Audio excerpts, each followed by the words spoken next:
Hello and welcome back to another review with me, Kevin, from Kevin on Whisky.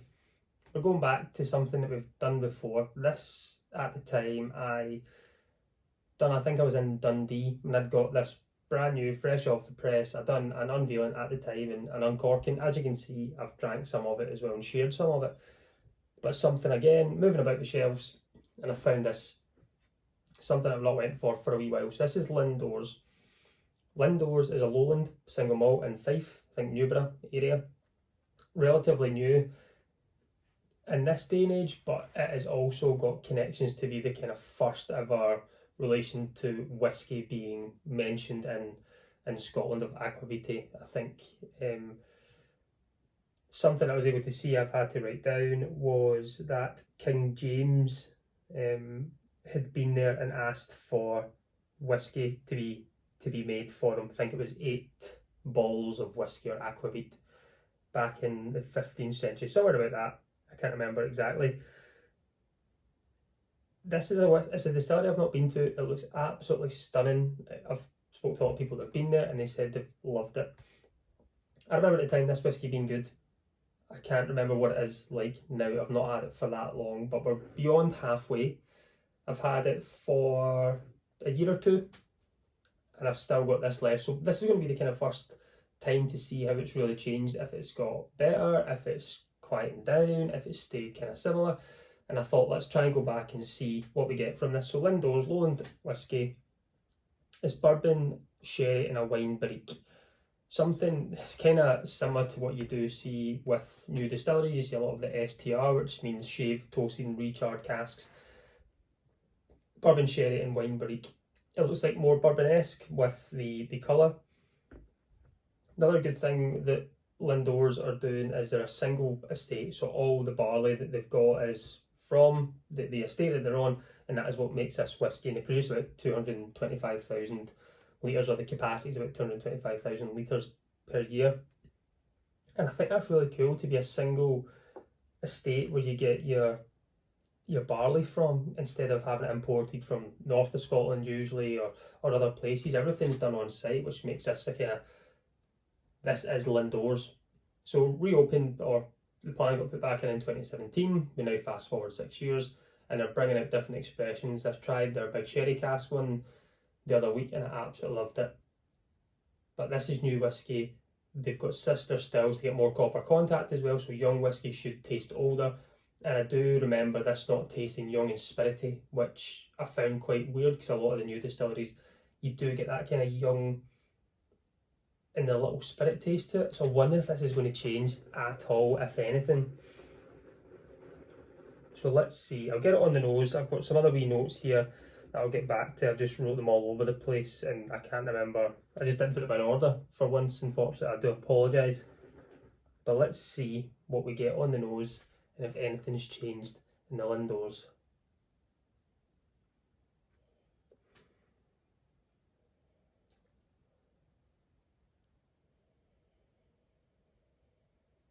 It's kind of like a fizzy note to it, like a fizzy, I would say, kind of pineapple-y, if that makes sense. And I think when I say fizzy, the way the smell is, even though I don't get the spirit from the whiskey, you can tell that it's still quite young, and I think that's what that's trying to come through. It's still quite, it's got a lot of attitude, should we say, but in a good way. But yeah, kind of pineapple-y, a little bit kind of shortbread as well, and there's this kind of sweeter, it's like the wine's coming through, kind of blackcurrant, plum, black cherry notes. So it's like it's giving us the notes from the bourbon cask, the sherry and the wine, as if the very all forefront. There's kind of one major smell I'm getting from that. I'm nosing it from each cask.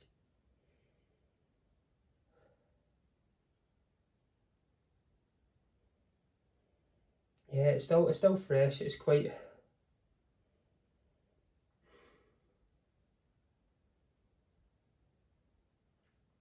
it still smells nice. It's still young. I think it still needs more time to really catch in. When I tried the sherry cask, that's just full full on flavour. But if this stays consistent by being the same every time they release, just the core range of the 46% Lindores, that would be great. And we know what we're going to get, and then this is going to take over time. The spirit's going to be older each time, and it might become older as well. You might see this non-age statement at 7 years old, so the casks are really starting to take shape. Well, let's try it on the palate. So we've got pineapple, kind of pineapple-ade, kind of black currant, black cherry, plum. It's like a little bit of, it's like shortbread, sugared shortbread as well. Just off in the backdrop there. Oh, we'll stand you everyone.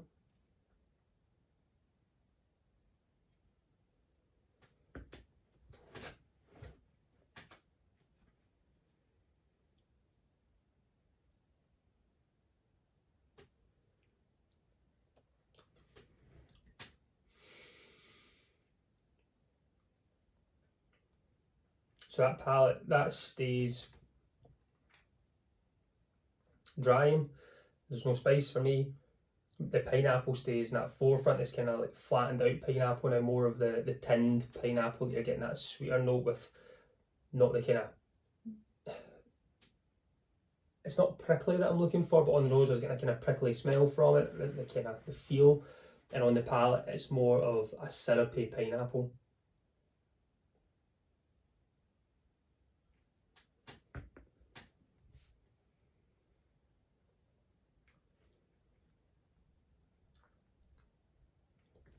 There's soft touches of oak in there. There is a kind of more softer sherry note coming through now, more of a sweeter sherry. It's staying, for me, it's still staying kind of bourbon prominent. It's at the front, that's the forefront, is that kind of big bourbony note, those big pineapple things. I love that. Moving into a softer sherry, and then the red wine barrique, I think it is the barrique, yeah, the red, that kind of falls away on the palate more. I think the wine barrique on the nose is definitely, you can smell that, but on the palate it's bourbon and sherry. And the sherry notes are softer and sweeter, easier going, more syrupy led. The pineapple note that I'm getting is wonderful because it's coming from the nose and then it's coming onto the palate. But as I say, it's that kind of more softer syrup, tinned pineapple that you would put on a dessert. You're getting that, and you're getting a nice softer sherry, your red fruits, no spice. This is when I don't put water in. I remember it's 46%. Most 46% whiskies I don't put water in. But I'm enjoying this. Non-chill filtered. I'm sure it's not a natural colour as well. I'm sure they just went for it. It doesn't say it on the bottle, but I'm positive that they came out and just kept everything as clean as you can have it, really. It's a nice bottle. It's very different. It's an eye-catching bottle that you would notice if it was on a shelf. It's not your standard, typical long-necked bottle that you get. So it's very different, very quirky. Enough information on there for me. And I like it. It's a distillery I would love to go to and see, because it's steeped in history as well from, was it 1494? I think when the first mention of whiskey was taken, and they're still finding history on site as well when they're digging things up. So I'd love to go and see a little bit more and hear the stories from them themselves.